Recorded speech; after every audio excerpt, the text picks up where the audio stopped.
Halo semuanya, perkenalkan nama saya Indriana Evias Tanggang, NIM 4233230034, kelas PCM 23A, mata kuliah praktikum biologi umum, dari jurusan Matematika Universitas Negeri Medan.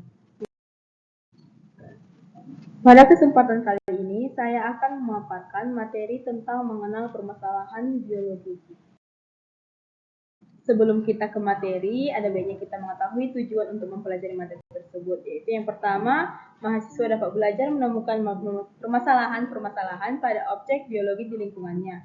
Yang kedua, mahasiswa dapat belajar merumuskan masalah berdasar gejala atau fakta pada objek yang ditemukan di lingkungan sekitar.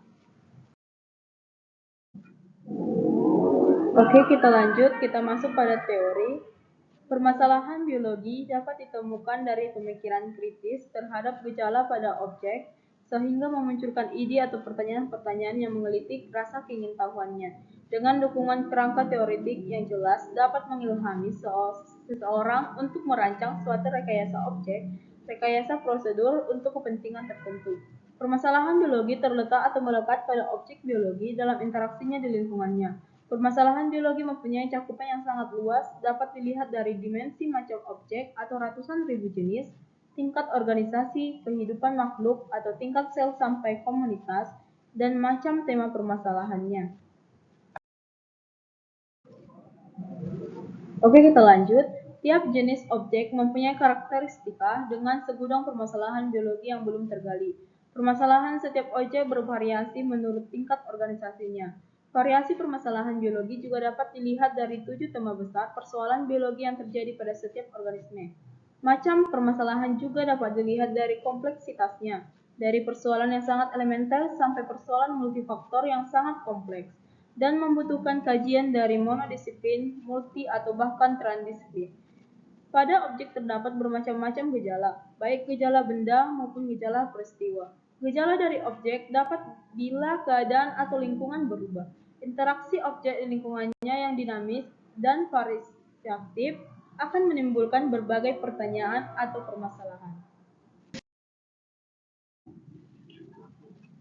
Kita mungkin mempertanyakan tentang bagaimana gejala tersebut dimunculkan, atau latar belakang munculnya gejala, atau sekedar mempertanyakan tentang karakteristika atau sifat-sifat suatu objek biologi, baik yang berupa gejala-gejala kebendaan atau struktural, maupun gejala peristiwa atau fungsional.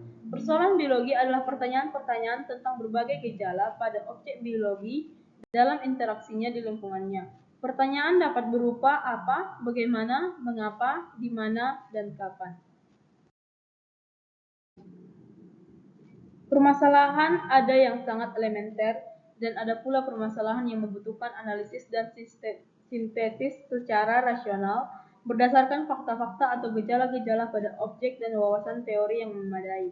Permasalahan elementer atau mendasar adalah sekedar mempertanyakan keadaan pada objek. Misal, apa ciri-ciri pokok daun, mengapa daun berwarna hijau, ada berapa macam bentuk dan pertulangan daun, bagaimana struktur daun sehingga mampu mendukung fungsi pertukaran gas, bagaimana daun menguning saat daun menjadi tua, dan sebagainya.